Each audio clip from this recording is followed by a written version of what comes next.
Estas reflexiones van dirigidas a personas que tienen algún tipo de relación con Dios, con los dioses, con la trascendencia, con el más allá, en fin, con todo aquello que no comprende, que lo trasciende y que lo personifica en uno o en varios dioses. Estamos hablando de la relación del hombre con la divinidad. Para alguien ateo o agnóstico, o simplemente muy materializado que no se plantea nada espiritual, es comprensible que se aburra leyendo este post o escuchando el podcast. Hay un hecho cierto, y es que el hombre desde la antigüedad siempre ha creído en la trascendencia, mucho antes incluso de conocer la escritura, y no digamos cualquier tipo de conocimiento científico o tecnológico. Todos hemos oído a Iker Jiménez sorprendido de cómo hombres de hace decenas de miles de años, cuya existencia sobre la Tierra apenas se reducía a subsistir, a no morir de hambre o devorado por una fiera, sin embargo, pues tenían creencias religiosas, ¿no? Parece un contrasentido. Algo tan elaborado, ¿no? Como las creencias religiosas. Y no solo creencias religiosas. Hay tres elementos que se repiten a lo largo de todas las culturas, de todos los continentes, y que podría decirse que surgieron casi a la vez. Estos tres elementos que conforman el pensamiento mágico religioso del hombre son creencia en el más allá, culto a los muertos, ritos funerarios; en segundo lugar, creencia en una o varias divinidades; y en tercer lugar, creencia en el demonio, infierno o maleficios. Lo que llama verdaderamente la atención es esa madurez religiosa de sociedades muy antiguas, casi prehistóricas, casi no, bueno, y en algunos casos ni sociedades siquiera, ¿no? Simplemente pues tribus o bandas o bandadas de hombres primitivos, habitantes de las cavernas, que se dedicaban a cazar y a recolectar frutos silvestres, ¿no? Del bosque, por supuesto, cuya capacitación científica y técnica era casi inexistente, cuya literatura y creaciones artísticas eran tan primitivas pues como lo eran esas mismas sociedades, ¿verdad? Pero el tema religioso, ritualístico y funerario estaba muy avanzado. Si uno fuera mal pensado, diría que esas sociedades vienen todas directamente del diluvio universal y en última instancia del libro del Génesis, y no de la teoría de la evolución y de un lento evolucionar a partir de especies animales más primitivas, ¿verdad? Ya volveremos a eso al final. Es como si el contacto con los dioses, o al menos su recuerdo, estuviese grabado en la mente de los hombres desde las lejanas brumas del tiempo, donde habitaban en las cavernas. Creer en un más allá es una forma de pensar elaborada. Lo normal es que cuando ves a alguien morir y después contemplas el cadáver, bueno, pues es algo que no terminas de entender muy bien, ¿no? Te quedas entristecido y estupefacto simultáneamente, pero para ti queda claro al final que la persona ya no está, ¿no? De alguna manera, y lo que queda en su lugar son unos restos inertes que se descomponen como, bueno, pues como la comida o un animal o cualquier otra materia orgánica, ¿no? Es decir, la persona era la que era, ¿verdad? La que tú conocías, muere, y lo que queda, ese cuerpo de ahí, que parece ser que era todo, pues no era todo, ¿vale? Porque se ve que, no sé si habéis sido testigos alguna vez de cómo se moría alguien, o de la visión de un cadáver o de alguien recién muerto. Me imagino que todos habéis estado en tanatorios al menos y habréis sido testigos de ello, ¿no? Y bueno, yo mismo pues igual que vosotros supongo, pues he visto a muertos en el tanatorio, a los que he conocido en vida, por supuesto, y oye, pues los restos que hay ahí no son evidentemente el que yo conocía en vida. Inferir del hecho de la muerte que tú no eres tú, sino otra cosa invisible, llámese alma o espíritu, y que esa alma o espíritu se desprende del cuerpo justo en el momento de morir, y no solo eso, sino que viaja a cierto espacio, universo o mundo, pues que hemos venido a llamar el más allá, ¿verdad?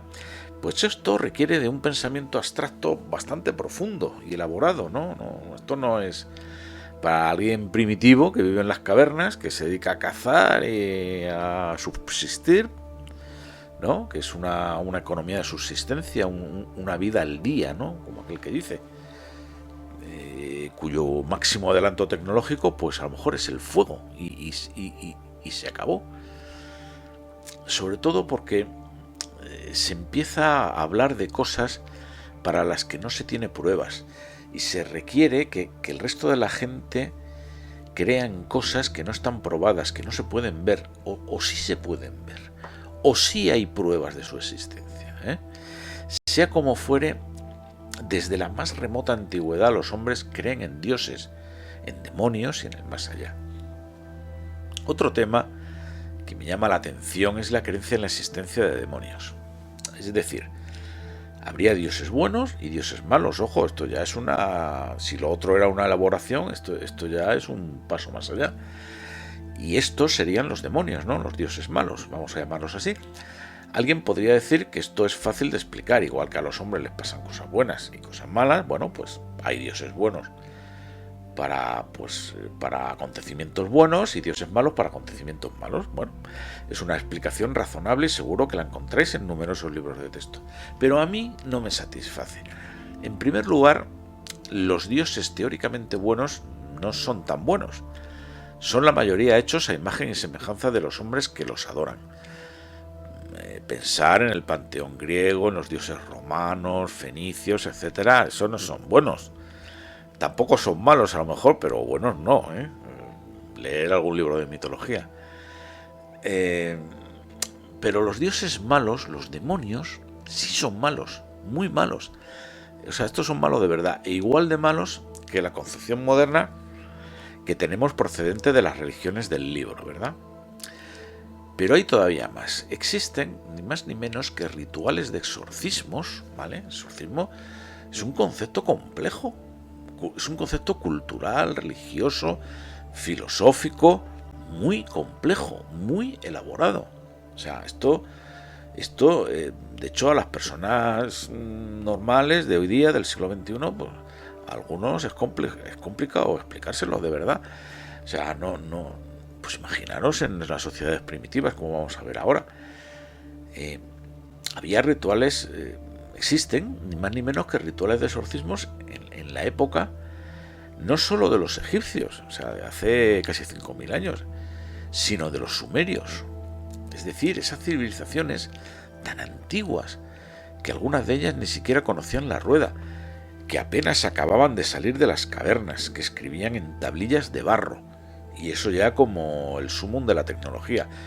Y por eso sabemos, no por otra cosa, porque lo dejaban escrito en esas tablillas. No solamente creían en los demonios, en la personificación del mal, sino que tenían rituales para exorcizarlo. Yo tengo aquí un libro que creo que he hablado de él en algún post sobre dioses sumerios y acadios y babilónicos. Me parece algo francamente increíble, pero cierto, en muchas civilizaciones y además en varios continentes. Quizá todas esas civilizaciones tenían bien presente en su memoria ancestral las cosas que enseña la Biblia en el Génesis. Quizá después del diluvio recibieron las enseñanzas de Noé y sus descendientes, y todavía recordaban vagamente los conceptos de Dios, demonio, bien, mal, cielo, infierno, más allá, etc. Es cierto que después del diluvio los descendientes de Noé se dispersaron por los 4 puntos cardinales, y su evolución fue muy diferente. Se convirtieron en razas distintas. Lo he explicado en otro post de esta oscura y húmeda cripta. Bueno, pues se convirtieron en razas distintas, pues con distintos grados de desarrollo cultural. En África, por ejemplo, el desarrollo estuvo muy por debajo, pero todas ellas tienen en común el mismo tipo de creencias, con prácticamente la misma estructura. Los divulgadores clásicos del misterio han apuntado a la posibilidad de que determinadas culturas o tribus recibieran visitas de alienígenas con los que convivieron, con gente venida de arriba, según decían ellos. Nosotros pensamos que pudieran ser extraterrestres, pero no lo sabemos. ¿Y si son otra cosa? En mi post sobre los gigantes ya adelanto que pudieran ser demonios o ángeles, pero para esas tribus les parecerían que vienen de las estrellas, lógicamente, de arriba, como decían ellos. Por eso se construyeron templos y pirámides alineados con las estrellas. Y quizá de ahí salió la astrología. Por eso se construyeron las llamadas pistas de Nazca y otras estructuras que solo pueden ser vistas desde el cielo. La verdad es que el argumento para el origen anómalo de las pistas de Nazca y otras construcciones pues es incontestable. O sea, eso no tiene ningún sentido, salvo para que sea visto desde el cielo. Se ha dicho desde los años 60 por incontables misteriólogos, pues tienen toda la razón del mundo. O sea, eso no es ninguna tontería y los científicos hacen muy mal en ridiculizar, en satanizar y en señalar a esta gente por decir algo que es obvio. Es decir, las pistas de Nazca solo han podido ser construidas para que sean vistas desde el cielo, en un desierto, además, que no tiene ningún sentido. Pues todavía si dijéramos, bueno, pues eso es en terreno de cultivo, es en, bueno, pues podría tener algún significado, que tampoco, pero es en un desierto. En fin, está fuera de toda duda que solo pueden ser vistas desde el aire. De hecho, todavía se siguen descubriendo. O sea, recientemente se han descubierto estructuras. Solo cuando bueno, pues se va con una avioneta sobrevolando determinadas zonas de ese desierto. Y están hechas por culturas que ni siquiera conocían la rueda, ¿vale? O sea, ¿quién tenía que ver esos dibujos supuestamente desde el cielo? ¿Los dioses? ¿Para qué? ¿Por qué esos dioses venían desde el aire? Lo normal es desarrollar una creencia de dioses ligados a la tierra, a la naturaleza, a los fenómenos atmosféricos y a accidentes geográficos, a los árboles, los ríos, las montañas, o bien los dioses del amor, la guerra, las cosechas, pero no necesariamente tendrían que venir del aire. Parece un concepto extraño, ¿verdad? En fin, todo esto es especulativo, lo sé, pero el tema de las pistas de Nazca y estructuras similares siempre me pareció un misterio por resolver. En cuanto al tema de la comunicación de los hombres con los dioses, hay una cosa que nunca he entendido del todo y creo que ayer, reflexionando, he llegado a una solución. Todos sabemos que la forma más o menos establecida modernamente de comunicarse con Dios, pues es la oración, ¿no? Todas las religiones tienen oraciones, ritos, rosarios y diversos instrumentos para orar, así como libros con oraciones que se recitan en días u ocasiones especiales, o todos los días. Hasta ahí ningún problema. Sabemos también que una de las principales diferencias entre católicos y protestantes es que los seguidores de Lutero se burlan de los católicos diciendo que tienen, bueno, pues demasiadas oraciones y que las pronuncian repetitivamente, como por ejemplo el rosario. Ellos, los protestantes, sin embargo, no tienen oraciones, excepto quizá el Padre Nuestro. Hablan con Dios directamente, quizás sí tienen algunas fórmulas de dirigirse al Padre, al Hijo o al Espíritu Santo, pero bueno, son fórmulas introductorias, nada más. Yo conozco un pastor protestante y lo he visto orar y tras una frase, digamos, protocolaria de introducción, pues empieza a hablar con Dios de forma, vamos, directa, no, directísima, como el que habla con el director del banco. Sin embargo, para pedirle un crédito, ¿verdad? Sin embargo, en el catolicismo no es así. No es que esté prohibido, ni muchísimo menos. O sea, tú puedes hablar de forma directa con Dios igual que hacen los protestantes, exactamente igual. Es más, no solo puedes, sino que debes. O sea, cualquier petición de ayuda o de iluminación puede y debe hacerse de forma directa como si se hablara con otra persona. Pero también deben rezarse las oraciones repetitivas como las letanías, el rosario, las coronillas, las novenas y otras. ¿Y esto por qué? Pues nunca lo entendí, la verdad. Me pareció siempre algo como absurdo y con poco sentido. Pensaba, y puede que algo de verdad haya en que la oración formulística y repetitiva bien pudiera estar fundamentada en que son como los mantras. O sea, te elevan la vibración y al tener mayor vibración estás más cerca de Dios. ¿Vale? Esa podría ser una buena explicación. Y yo creo que es pues una parte de la explicación, ¿verdad? Aunque no toda. Una especie de ayuda a la concentración y a la meditación. Pero yo voy un poco bastante más allá, ¿vale? Yo creo, y es una opinión personal, se puede estar de acuerdo o no con ella, que Dios exige de alguna forma la oración repetitiva y formal porque, de alguna forma, insisto, le gusta, ¿vale? O prefiere el rito, la formulación de oraciones y determinadas formalidades, no solo la oración. ¿Por qué? La verdad es que no lo sabemos, pero fijaros, todos los hombres se pueden comunicar con Dios en todos los idiomas y los dioses los escuchan. Y los han escuchado a lo largo de la historia de la humanidad. Pero el idioma oficial de la Iglesia es uno en concreto, el latín. Y no cualquier latín, sino el latín eclesiástico, que es como una versión limpia y purificada del latín vulgar que se hablaba en el imperio. Se sabe por testimonios de exorcismos que cuando se recitan las oraciones en latín, se le hace mucho más daño al demonio. Otro argumento. Desde el Concilio Vaticano II se interpreta mucha música profana en las iglesias. Es razonable pensar que Dios no es que esté molesto por ese tipo de música, son pues como parte de la liturgia y eso pues va variando con los tiempos. Pero la música oficial de la iglesia es una muy concreta, que es el canto gregoriano. A lo largo de la historia han variado las modas en cuanto a la música y todos los compositores han hecho música religiosa. Y algunos modernos francamente buenos como Marco Frisina, por ejemplo. Pero el canto gregoriano es la música de la iglesia igual que el latín eclesiástico es su idioma. Normalmente en la música, fijaros, la música gregoriana es interesante. Debe cantarse a capela, es decir, sin acompañamiento instrumental para que no se altere de ninguna forma la estructura de este tipo de música, porque es una música estructurada, es un canto que usa un ritmo similar al de la respiración. Se crea, por tanto, una armonía entre la frase cantada y la respiración del que canta. Por eso es una música que favorece la meditación y la interiorización de las palabras cantadas. Y posee un efecto psicológico y fisiológico muy profundo. La respiración se calma y el latido cardíaco disminuye. En este contexto musical el individuo puede fácilmente alcanzar un estado de atención y relajación. Es un ejercicio que ayuda a la concentración y da mucha energía y es, la verdad, que merece la pena escuchar todos los días un poco de gregoriano. ¿Vale? Porque ayuda de una forma muy óptima a la práctica de la meditación.